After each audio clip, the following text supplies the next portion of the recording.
Welcome. Today's April 24th. We're going to be doing a walking tour of the in-ground garden and kind of show you how everything's going. Now, for first time people, I've been with my wife. She's been in the hospital a lot this past spring and winter, so things aren't like I usually like them to be. There's a lot more weeds growing. I've not been able to thin things, and at least just to give you an idea of what a garden looks like if you neglect it a little bit and you're having to try to work like one day a week on it.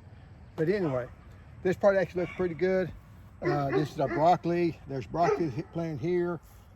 This over here, I guess most of it's broccoli. I know this here is going to be cauliflower, the way it's growing.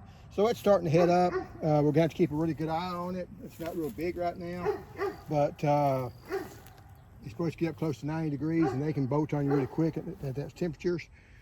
This is some of the Ponca blackberries. It's almost ripe. That might be ripe. Those two need another day or so, but they're starting to make. Over here is the jumbo cantaloupe, supposed to get up to 15, 20 pounds supposedly, and be the first year I've been growing those. So we'll see how those do. Here's more of the blackberries, Primark Freedom, and that's the size they get. So they get a really good size. Do you want to try it? Yeah.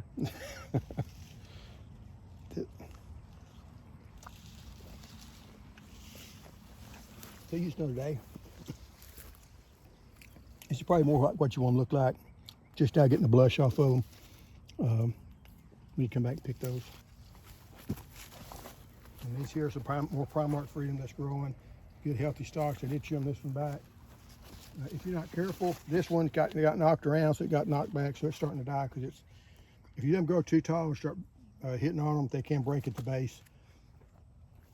This is the lemonade tree, the jujube, and it's got a lot more of what you're going to see, but right there's the fruit, and it's growing pretty good. You see there's a good bit of fruit all right in there, so it should make a good crop this year.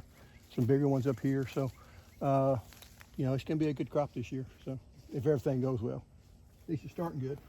Here's some carrots that I planted. I didn't think they could do anything. They finally started growing. I have not picked any of these yet because I don't think these are growing. This is the Ponca blackberries. You see they're not as big. They don't have the big thick canes like the other ones do.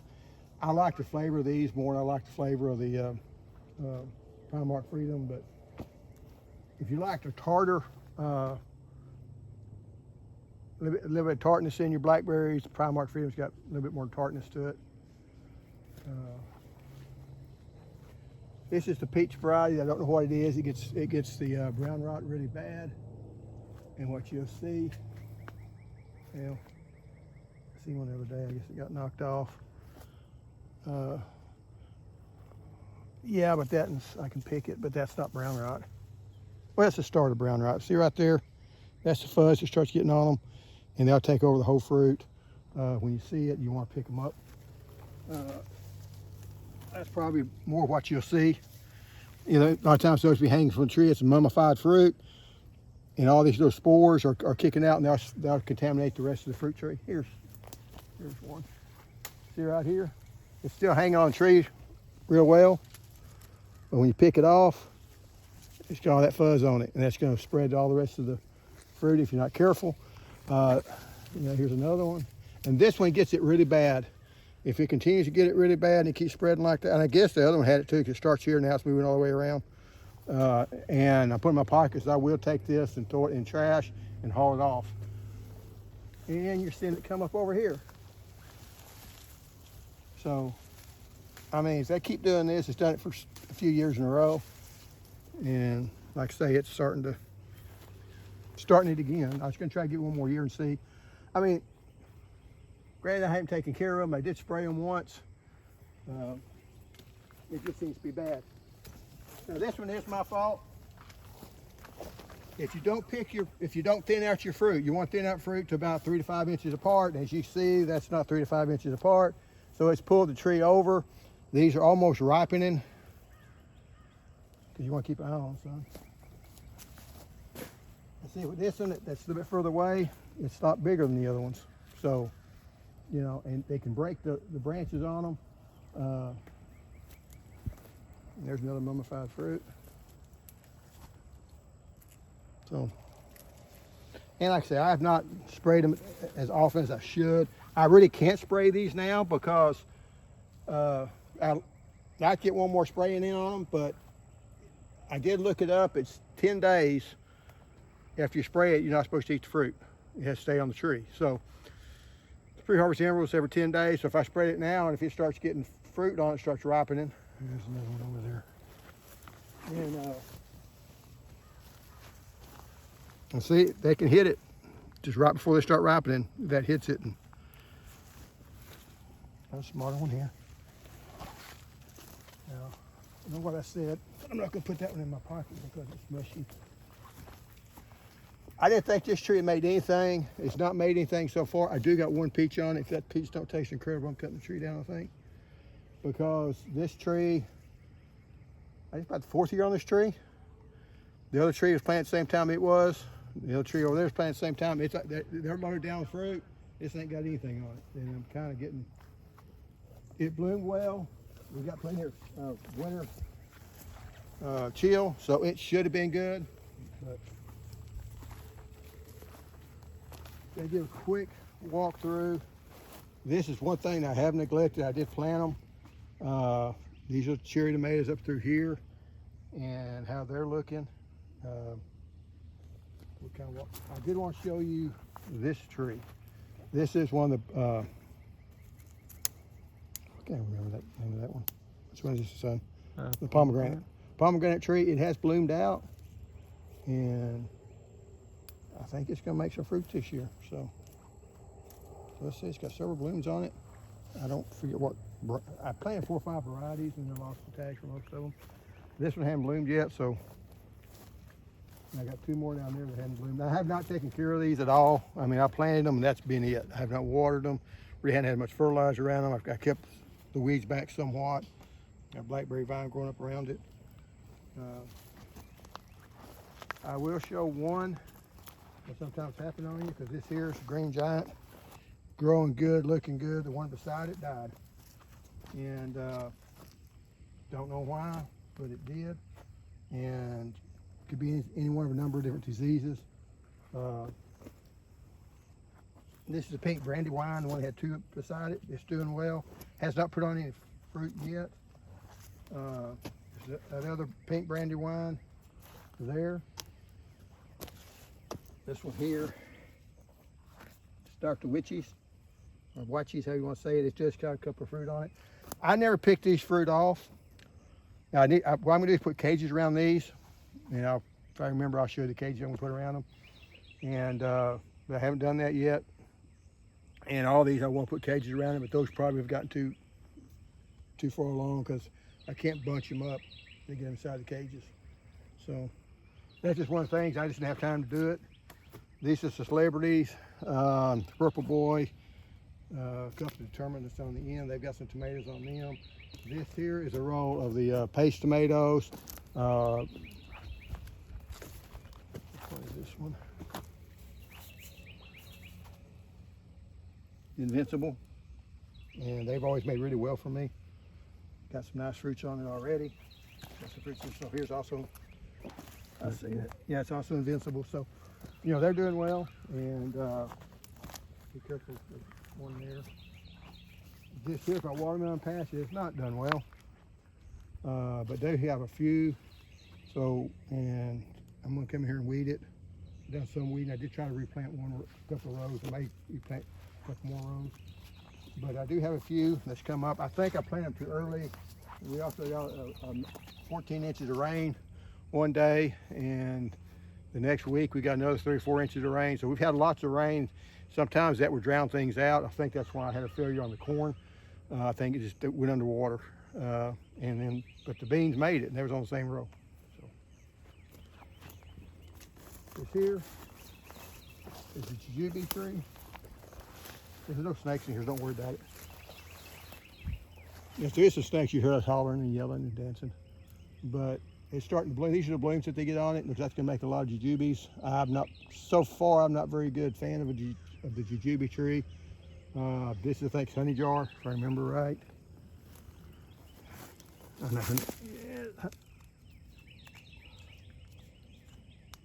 Sugar cane. That was sugar cane. I think that one over there might be the honey jar, whichever. Now this is my mallow field corn. First year I've grown it. It didn't look real well. I have to put some more fertilizer on it. If you look down the row, you stay there. See, this is fairly high, and it gets shorter and shorter and shorter, and it picks back up down there. So right here on top of this ridge, it just doesn't have very good soil fertility. So I'm gonna keep trying to add soil, add fertilizer to it, see if I can't get it to go ahead and do all right. And then my other one here is my onion patch. And you say, well, it's weedy, but it was dying before it was weedy, so I just kind of threw it in my hands, and you'll see a few bulbs down there that might make some. It just was a lousy year for onions, so for me. And a lot of them were small. And then here's these here. They just never produced, and that's not going to have any, little small bulbs. I'll put that back in there. I will pull them up. Even that size bulb, it's still an onion. These are another one of my loquat trees. This has been kind of the star this year because they weren't supposed to make. And this one here, that's a good sized fruit. It's one of the name varieties, and I forget what's the name. I think it's Bradenton, if I remember correctly. And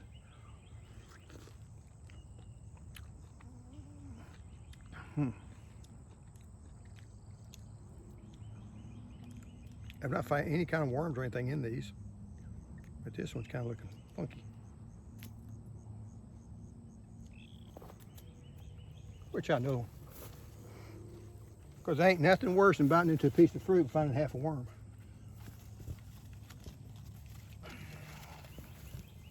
This is gonna be a little sour. That's how it's supposed to look. And yep, if you pick them a little early, they're pretty sour.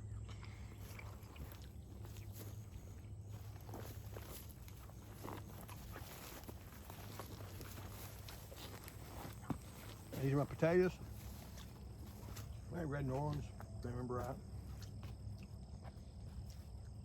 I've hit them up once, put some dirt up on them. They're doing well. This is my pear tree. Let's load down pears this year. Should I thin them out? Yeah. Not going to, but I really should. But we're getting some pears this year. Last year I thought we was gonna make a lot of pears, and we got a late freeze and killed them all. This one's got some fire blight on it. Got fire blight on it last year. It's called Golden Boy. It's supposed to be fire blight resistant. The only thing I will say, it's got some little pears on it. So I still think I'll make some. The only thing that I did kind of do wrong is I have had corn planted beside it and stuff like that where I fertilized heavy. It's just made these trees grow too fast. That has hurt. They don't like a lot of fertility because you get fire blight bad on it. There's the ends of them. You don't need that many pears on one, because when those pears get to be this big, they're gonna be dragging almost around and breaking the limbs. So, but anyway, these are my beans I've grown. They're pintos. This is the another special variety that I can't remember right now. But those are just regular pintos over there. And, I've got corn planted right down here, son. So this right here, this patch I planted the Indian corn, and I got like 3 stalks up. But this area right here is a little lower, and with 14 inches of rain, it probably went underwater or got really soggy. So I replanted it, and we'll see if it makes. If it don't make, I may come here and plant some more beans. Kind of throw up my hands on it. Over here is the other beans. I did take the wheel hoe and went over it. You don't want those weeds to get that tall, but they did because I wasn't here. But this still I think will help out, because if you just try to take what you got to really watch out this time of year. If you got a patch like this, you got those little weeds this tall. If I would have waited to this weekend, and try to do it. If we get a rain early and it rains again, I don't get it to the next weekend, those little weeds this tall is going to be this tall. And at that point, you've lost the garden. You know, you almost have to start over. So the wheel hoe, I did this in about 10 minutes. So, you know, just went up and down it, up and down one side, down the other, and it's looking good. I did want to show you, when you pears, you got to be careful, because this, if you'll notice, when you look at this limb right here, you see it's low down to the deals where it comes on. Okay, this is a sucker. You know, this is not the variety, because look at how different those leaves look. These leaves look to those leaves. So this is the sucker plant. So I'm gonna have to cut this out. All this thing is robbing energy from the main tree. So I just haven't got around doing it yet. So I'm gonna cut that thing back, and then this is the one that I wanted.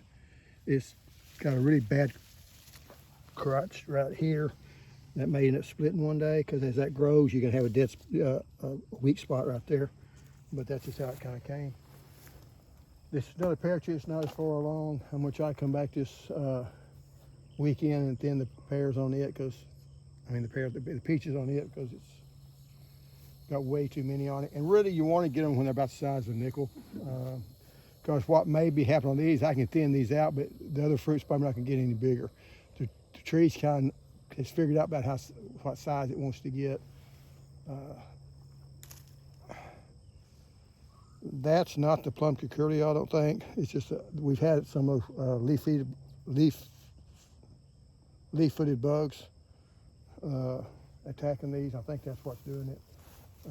I haven't, and I've only sprayed one time with fungicide. I haven't sprayed any insecticide on it at all yet. And I'll be watching them. Again, this one here, they're starting to ripen up, but way too many fruits on those. And there's this stupid leaf-footed bug. Can you see it? I don't think you will. So those there. And I think that's what's put some of the marks in, which is better, because at least they don't put a worm inside the peach. There's my garden, the orchard part of it. That tree there is all rootstock, so it needs to be cut down. The tree beside it's all rootstock, but I do got some plum trees that's coming in. I've got another peach tree that's got too many fruits on it also, but not, well, it's pretty bad too. Another tree here that you can tell this is a rootstock down here, and that's the regular pears that you want on it. I think this is Oriental pear. It's got one right there. Yeah, it looks like Oriental pear. I forget which kind. Can you see it? Sometimes. There you go. There's fire ants. I haven't really shown these that much. This is the N33 navel orange. It took a lot of damage through the winter, but it is loaded up with fruit. So, and all those will fall off. I think it'll kind of prune itself down to, won't get too many. We'll see how it goes. This is the Okinawa, and then a Chickasaw plum. One of the improved varieties, and I think this one is the Odom, and this is the plums on here. It's got lots of them. Hopefully we won't get hit by the worms this year, but we probably can make some plum jelly and stuff this year. You look on up here, this tree here, it's loaded down with them, and I'll let the trees get away from me, but I'll have to get a ladder out here. I can find the ladder. If you look right up there, you see how the big old cluster of them, and up over here. And this is my Gulf Rose plums. They have really good tasting plum. Hopefully I can get them. They're starting to ripen, and made a lot of them this year. Just a really good year for fruit if we can get it. If we can get them harvested. Some of them's dropped off. I think birds have hit a couple of them, but anyway, it's been a good year for fruit so far, and hopefully we'll be able to actually bring them in the house, because that's the thing about farming and gardening, is you just never know until you harvest it if you're going to make a crop. I mean, you come a hailstorm, knock all this stuff off. I don't think it was. We didn't get that much hail, but you never know. But we made a lot of loquats this year, and they've tasted good, except for last night. But it was just a little bit too, it wasn't quite ripe. But if, I said a lot of stuff saying if you got really cold temperatures, it would lose all the fruit. Well, we did get some of the fruit that made this year, and we actually got down to 15 degrees. So it does bring me more hope that we might be able to actually make that a viable option even in ground. I'm still going to leave the other two in the pots that I got by the house. But anyway, that's the short garden tour. Once I get all the stuff with the tomatoes done up, and I hope to buy some stakes, and I didn't show next video, hopefully I'll remember to show you the cages. But the cages are just that reinforced concrete wire. They're about this tall, and I'll try to put them on as many as I can get to fit over it. Anyway, the mosquitoes starting to come out. Thanks for watching. Until next time.